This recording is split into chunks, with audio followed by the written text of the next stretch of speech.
नमस्कार दोस्तों, आज चर्चा करेंगे रामधारी सिंह दिनकर जी के जीवन परिचय के बारे में।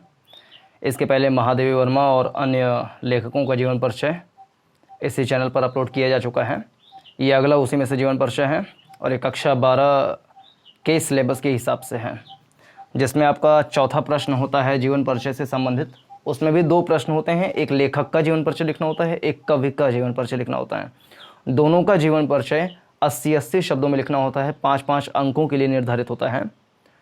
और जो कवियों का जीवन परिचय होता है उसमें भी आपको 3 ऑप्शन दिए होते हैं, 3 ऑप्शन में से किसी एक का जीवन परिचय लिखना होता है और 80 शब्दों में लिखना होता है, 5 अंकों का होता है। तो अगर शब्द वाइज अगर हम डिवाइड करें 80 वर्ड्स को, तो जीवन परिचय को हम 50 शब्दों में लिख सकते हैं, कृतियों को 10 शब्दों में, और जो साहित्यिक परिचय है या काव्यगत विशेषताएं जो हैं उसको 20 से 30 शब्दों में हम लिख सकते हैं। यानी टोटल मिला के 80 से 90 शब्दों में इसको लिख दें। अगर अंक वाइज डिवाइड करें तो इन दोनों पर आपको 3 अंक मिलते हैं और इस पर 2 अंक मिलते हैं, यानी कुल मिलाकर के 5 अंकों का ये होता है कवियों का जीवन परिचय। कोई एक ही जीवन परिचय लिखना होता है।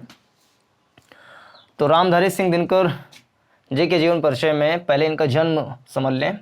सितंबर 1908 ईस्वी में इनका जन्म हुआ था और इसमें भी अलग अलग पुस्तकों में मतभेद दिखाई देता है। कहीं पर 23 सितंबर 1908 है, कहीं पर 30 सितंबर 1908 है। तो इसलिए सलाह ये रहेगा कि उनके एग्जैक्ट डेट को ना लिख करके केवल सितंबर 1908 लिख दें तो पर्याप्त रहेगा, अदरवाइज नंबर कट सकने की संभावना हो सकती है। दूसरा, इनका जन्म बिहार में हुआ था। बिहार में एक ज़िला है मुंगेर, और मुंगेर में भी सिमरिया नामक गांव है।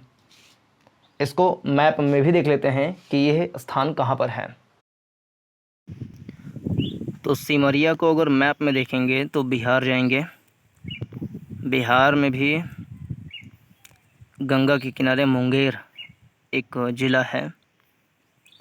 इस ज़िले में ठीक गंगा के किनारे एक गांव अवस्थित है जिसका नाम है सिमरिया। ठीक गंगा के किनारे एकदम सटा हुआ है। तो इसी सिमरिया में रामधारी सिंह दिनकर जी का जन्म हुआ था। देख सकते हैं यहाँ पे पूरा सिमरिया गांव। संत गुरु रविदास मंदिर सिमरिया, तो ये है। और मंदिर वगैरह कुछ हैं, मनुमन मंदिर है, राजेंद्र पुल है, मिथिला गंगा मुक्ति पीठ है। और इसके आसपास के शहर अगर देखें तो बरौनी है, बेगूसराय है, और इस प्रकार से है आसपास में। तो ये सिमरिया में इनका जन्म हुआ था।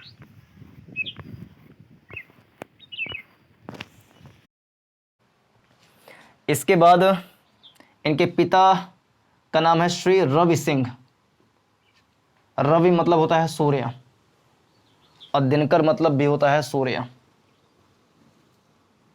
तो कुछ कुछ रिलेट करके देख सकते हैं इनको, हालांकि वो उपाधि है। तो इनके पिताजी का देहावसान हो गया था जब दिनकर जी 2 साल के थे, यानी बहुत छोटी सी उम्र में, बचपन में ही जब गोद में रहे होंगे तभी इनके पिता का देहावसान हो गया। तो इनकी पालन पोषण का सारा जो जिम्मेदारी है वो इनकी माता और इनके अन्य सदस्यों के ऊपर आ गया था। इनकी माता का नाम श्रीमती मनरूप देवी था। प्रारंभिक शिक्षा इन्होंने गांव से ही पूरी की। हाई स्कूल तक की शिक्षा भी आसपास के स्कूलों से पूरी की। उच्च शिक्षा के लिए ये पटना कॉलेज गए 1932 में।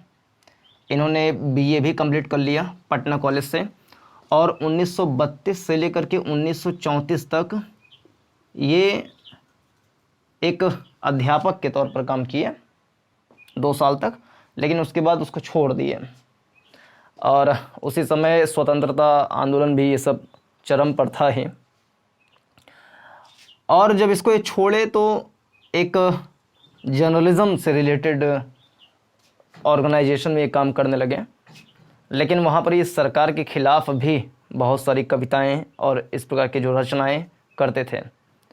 तो इससे हमें दिखाई देता है कि ये अंग्रेज़ों के ख़िलाफ़ भी खड़े हो जाया करते थे जबकि उनकी नौकरी कर रहे हैं या उनका दबाव हो सकता है उनके ऊपर, लेकिन फिर भी जो गलत है उसके खिलाफ़ ये खड़े होते थे और गरीब और वंचित वर्गों के प्रति इनका सहानुभूति था, समानुभूति था। स्वदेशानुराग यानी स्वदेश धन अनुराग, अपने देश के प्रति इनका बहुत ही अनुराग था, बहुत ही प्रेम था। और इनकी अनेक रचनाएं जो आप पढ़ेंगे, खास करके काव्य रचनाएं इन्होंने ज़्यादा की हैं, उसमें वीर रस, रौद्र रस और कुछ सहानुभूति जैसा आपको उसमें भाव नज़र आएगा इनकी रचनाओं में। 1961 में इन्होंने जो रचना लिखी उर्वशी, तब के बाद से इनका साहित्य सृजन बहुत तेज़ी से आगे बढ़ने लगा। 1972 में इनको ज्ञानपीठ पुरस्कार भी मिला, जो कि साहित्य सृजन के क्षेत्र में उत्कृष्ट प्रदर्शन करने वाले साहित्यकार को प्रदान किया जाता है। इनकी मृत्यु 24 अप्रैल 1974 को हो गया था। और 24 अप्रैल एक डेट और जाना जाता है किस चीज़ के लिए? एक तो सचिन तेंदुलकर का जन्म हुआ था इसी दिन, मतलब 24 अप्रैल के दिन। दूसरा 24 अप्रैल के दिन ही पंचायत राज व्यवस्था का जो कॉन्सेप्ट है वो संविधान में भी अंगीकार किया गया 1992 और 1993 संविधान संशोधन के तहत। और तीसरा जो बेसिक स्ट्रक्चर ऑफ कॉन्स्टिट्यूशन है, ये बीएससी बैचलर ऑफ साइंस नहीं, बेसिक स्ट्रक्चर ऑफ कॉन्स्टिट्यूशन, इसका कॉन्सेप्ट सन 1973 में 24 अप्रैल के दिन भारत के सर्वोच्च न्यायालय की 13 जजों की पीठ ने 7-6 से फैसला सुनाते हुए केशवानंद भारती वाले केस में कहा था कि संविधान का एक मूल ढांचा होता है जिसको अनेक संविधान संशोधन करने के बावजूद भी हिलाया नहीं जा सकता। तो खैर इन तीनों संदर्भों से इस जीवन परिचय में कोई संबंध नहीं है, लेकिन एक एक्स्ट्रा जानकारी के लिए। तो इनकी मृत्यु 24 अप्रैल 1974 के दिन हुआ था। इनकी रचनाएं गद्य में हैं कुछ, अब काव्य में तो बहुत ही सारे हैं। तो 2 विधाओं में इन्होंने रचनाएं की हैं। गद्य में हमारे सामने की हिंदी कविता ये है, और दूसरा संस्कृति के 4 अध्याय, संस्कृति है कल्चर वाला। काव्य में बहुत सारे हैं, ये सब एक बार रीड कर लेंगे, इसलिए कि हिंदी गद्य और पद्य साहित्य के इतिहास में ये सहयोगी की भूमिका निभा सके। एक रेणुका इनकी रचना है, रसवंती, हुंकार, द्वंद्व गीत, सामधेनी, कुरुक्षेत्र, रश्मिरथी, उर्वशी, परशुराम की प्रतीक्षा। उर्वशी कब? 1961 में। नीम के पत्ते, नील कुसुम, चक्रवाल, चक्रवात नहीं चक्रवाल, साइक्लोन वाला चक्रवात नहीं है ये चक्रवाल है। सीपी और शंख, नए सुभाषित, आत्मा की आंखें, हारे को हरिनाम, स्मृति तिलक, बापू। तो ये इनकी काव्य रचनाएं हैं। इनकी काव्यगत विशेषताएं क्या हैं? तो इसको अगर देखेंगे इतना तो 60 शब्दों में इन दोनों को मिला करके लिख सकते हैं, जो कि 3 अंक के लिए अलॉट किया जाता है परीक्षाओं में, और 2 अंकों के लिए होता है जिसमें काव्यगत विशेषताएं लिखना होता है कवियों का। तो उसमें हम 20 से 30 शब्द अगर हम जुटा पाएँ तो पर्याप्त रहेगा।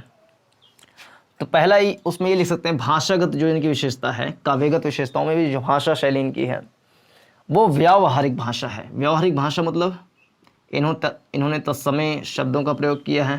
पहला, तद्भव शब्दों का भी यदा कदा प्रयोग किया है। इसके अलावा उर्दू के भी शब्द ले लिए हैं, अंग्रेजी के भी जो व्यावहारिक प्रचलित शब्द हैं उनका भी इन्होंने अपनी रचनाओं में प्रयोग किया ही है। तो ये इनकी भाषा है। शैली की अगर हम बात करें तो ओज शैली में इन्होंने अपनी रचनाएं की हैं। मुख्य रूप से रस की बात करें तो मुख्य रूप से इन्होंने वीर रस पे काम किया है, लेकिन वीर रस को और ज़्यादा पुष्ट करने के कारण कहीं कहीं रौद्र रस या कहीं कहीं हल्का फुल्का श्रृंगार रस का भी उसमें महक दिखाई पड़ता है या महसूस होता है। इसके अलावा कुछ अन्य भी रस जो वीर रस को और ज़्यादा मजबूत करने के लिए प्रयोग हो सकते थे, उन्होंने उसको प्रयोग करने का प्रयास किया है। छंद भी, बहुत सारे छंदों का प्रयोग किया अपनी रचनाओं में। इनकी रचनाओं में विद्रोह के स्वर भी हमें दिखाई देते हैं। विद्रोही स्वभाव के थे। अगर कहीं कुछ गलत हो रहा है तो एक कुरुक्षेत्र और दूसरा रश्मिरथी, ये दोनों काव्य रचनाएं हैं जिसमें हमें विद्रोह दिखाई पड़ता है।